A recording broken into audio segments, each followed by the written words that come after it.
नमस्कार प्यारे बच्चे, प्यारे भक्तों, हमारे चैनल ओरिजिनल राशिफल में आपका स्वागत है। हर रोज राशिफल के साथ आज जानेंगे हम 1 से 30 जून 2024 आपके लिए कैसा रहने वाला है। जून का महीना जानेंगे। कन्या राशिफल, कन्या राशि वालों के लिए आने वाला महीना कैसा रहेगा, ग्रह नक्षत्र क्या परिवर्तन करेंगे, क्या खुशखबरी रहेगी आपके जीवन में, सभी पर विस्तार से चर्चा करेंगे। जानेंगे आपके करियर के तौर से, शिक्षा के तौर से, स्वास्थ्य के तौर से, पारिवारिक जीवन के तौर से, प्रेम और संतान के तौर से, इन सभी पर आज हम विस्तार से बात करेंगे और अंत में हम आपको बताएंगे उपाय, इसीलिए अंत तक जुड़े रहें।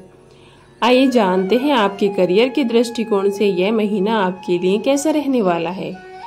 करियर के दृष्टिकोण से यह महीना ठीक ठाक रहने की संभावना है। दशम भाव के स्वामी बुध महाराज 9 भाव में रहेंगे। इससे आपको अपने काम को और ज्यादा बेहतर तरीके से करने पर ध्यान देना होगा ताकि आप अपने काम को सिद्ध कर सकें। आपके करियर में कुछ बदलाव आ सकते हैं, जिससे कि यदि आप किसी सरकारी सेवा में कार्यरत हैं तो आपका स्थानांतरण भी हो सकता है, यानी कि आपको एक स्थान से दूसरे स्थान पर भेजा जा सकता है। इस दौरान विभाग में परिवर्तन होने के योग भी बन सकते हैं। विशेषकर 14 जून तक ऐसा होने की संभावना है। उसके बाद बुध ग्रह आपके दशम भाव में अपनी ही राशि में प्रवेश करेंगे, जिससे नौकरी में आपकी स्थिति प्रबल होगी। व्यापार करने वाले जातकों की बात करें तो शतम भाव में राहु महाराज पूरे महीने विराजमान रहेंगे, जिससे आपकी बुद्धि बहुत तेज चलेगी। आप ऐसे निर्णय लेंगे जो लोगों की समझ में आसानी से नहीं आएंगे। हालांकि वह आपके पक्ष में जा सकते हैं, क्योंकि शतम भाव के स्वामी देवगुरु बृहस्पति 9 भाव में विराजमान रहेंगे। 3 तारीख को अपनी उदय अवस्था में आ जाएंगे, जिससे व्यवसाय की यात्राएं आपकी सफलता का मार्ग पकड़ेंगी। आपके व्यापार में अच्छी उन्नति होगी। व्यापार बहुत तेजी से उन्नति करेगा और आपको सफलता भी प्रदान करेगा। आपकी परियोजनाएं पूरे होने लगेंगी और जो काम अटके हुए थे वह भी अपने आप पूरे होने लगेंगे, जिससे आपका व्यापार चल निकलेगा।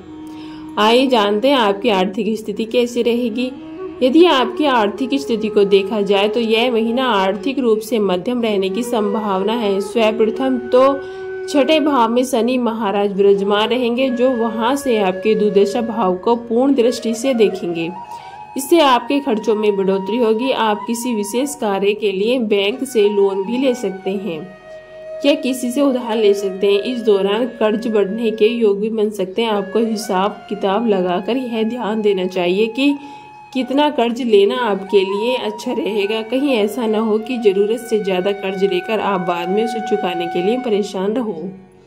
अच्छी बात तो यह है कि पूर्व में किया हुआ कोई कर्ज चुकाने के लिए आप कोशिश करते हुए दिखेंगे। 9 भाव में 4 ग्रहों का समावेश आपकी आर्थिक स्थिति को सुधारने में अहम भूमिका निभा सकता है। अष्टम भाव में उपस्थित होकर मंगल महाराज आपको गुप्त आय प्रदान कर सकते हैं और अप्रत्याशित रूप से आर्थिक लाभ होने के भी योग हैं। आइए जानते हैं आपका स्वास्थ्य कैसा रहेगा। यह महीना स्वास्थ्य के दृष्टिकोण से कुछ कमजोर रहने की संभावना है, इसलिए आपको सावधानी से काम लेना होगा। एक तरफ तो शनि महाराज 6ठे भाव में विराजमान होकर किसी गंभीर बीमारी के पनपने का संकेत देते हैं। यदि आप अनुशासित होकर अपनी दिनचर्या का पालन नहीं करेंगे तो अपने स्वास्थ्य के प्रति लापरवाही बरतेंगे, तो यही शनिदेव आपको स्वास्थ्य कष्ट दे सकते हैं और लंबी चलने वाली कोई बीमारी जन्म ले सकती है। इसके विपरीत यदि आप अपनी ओर से सावधानी रखते हैं तो शनिदेव की कृपा से आपकी उस बीमारी से आपको छुटकारा मिल सकता है। दूसरी तरफ अष्टम भाव में मंगल महाराज विराजमान रहेंगे, जो किसी प्रकार की शल्य चिकित्सा भी करा सकते हैं। इस दौरान रक्त संबंधी समस्याएं परेशान कर सकती हैं, इसीलिए अपने खान पान का ध्यान रखें और अपना भी ध्यान रखें। साथ में महीने का उत्तरार्ध अपेक्षाकृत अनुकूल रहेगा, तब स्वास्थ्य में सुधार हो सकता है। इस महीने आपको नेत्र रोग, पेट से जुड़ी समस्याएं और शारीरिक चोट आदि लगने की भी संभावना है, इसलिए अपना समय समय पर ध्यान रखते रहें। आइए जानते हैं प्रेम और वैवाहिक तौर से आपके लिए महीना कैसा रहेगा। यदि आप किसी प्रेम संबंध में हैं तो यह महीना आपके लिए अनुकूल रहने की संभावना। आपके प्रियतना आपके दिल से जुड़े रहेंगे और आपके सुख और दुख का एहसास होने देंगे। यदि यह एक सच्चे प्यार की निशानी है तो आप अभी उनके लिए सब कुछ करने को तत्पर रहेंगे। आपके रिश्ते की यही खूबसूरती है कि दोनों एक दूसरे का भरपूर सम्मान करेंगे और एक दूसरे के समय की महत्वता को समझेंगे। अपने परिवार वालों से आप अपने प्रियतम को मिलवा सकते हैं, जिससे परिवार में भी उनका स्वागत हो सकता है। यह महीना उन लोगों के लिए भी अनुकूल है जो भी अभी तक अकेले हैं, उनका विवाह होने के योग बन सकते हैं। अच्छे रिश्ते इस महीने आपको प्राप्त हो सकते हैं।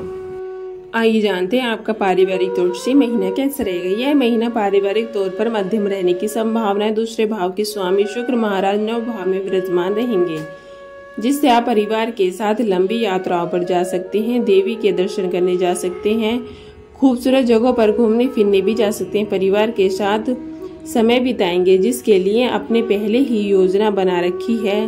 तो शुक्रवार के दिन 12 जून को 10वें भाव में प्रवेश कर जाएंगे, जिससे पारिवारिक व्यवसाय में सफलता मिलेगी। आपके व्यवसाय में परिवार के लोगों का सहयोग मिलेगा। चतुर्थ भाव के स्वामी देव गुरु बृहस्पति 9 भाव में रहेंगे, जिससे व्यवसायिक कार्यों से परिवार की आमदनी बढ़ेगी और आपकी संपत्ति प्राप्ति के रास्ते भी खुलने लगेंगे। अष्टम भाव में मंगल का अपनी राशि में विराजमान होना पिताजी को अनेक स्रोतों से लाभ तो दे सकता है, लेकिन उनके स्वास्थ्य को भी समस्याएं हो सकती हैं, इसीलिए उनके स्वास्थ्य का ध्यान रखें।